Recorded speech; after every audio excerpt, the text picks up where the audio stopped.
బంగ్లాదేశ్ ప్రధానమంత్రి తారిక్ రెహమాన్ జూన్ 24 నుంచి 26 వరకు చైనాలో జరిపిన 3 రోజుల పర్యటన అంతర్జాతీయంగా పెను సంచలనం సృష్టిస్తుంది. ఈ పర్యటనలో అన్నిటికంటే ముఖ్యంగా భారత్ను తీవ్ర ఆందోళనకు గురి చేస్తున్న అంశం చైనా నుంచి బంగ్లాదేశ్ కొనుగోలు చేయాలనుకుంటున్న 24 అత్యాధునిక J-10CE multi role fighter jets 4.5 జనరేషన్కు చెందిన ఈ యుద్ధ విమానాలు అత్యంత శక్తివంతమైన ఏసా రాడార్ వ్యవస్థను అలాగే సుదూర లక్ష్యాలను ఛేదించగల PL-15 లాంగ్ రేంజ్ మిస్సైల్ను కలిగి ఉన్నాయి.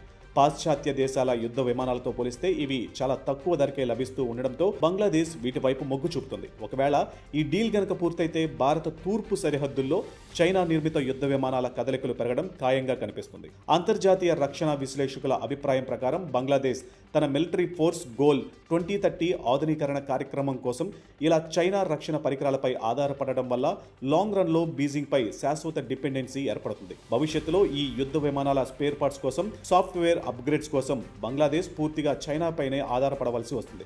ఇది ఈ ప్రాంతంలో చైనా వ్యూహాత్మక ప్రభావాన్ని, జోక్యాన్ని గణనీయంగా పెంచుతుందని నిపుణులు హెచ్చరిస్తున్నారు.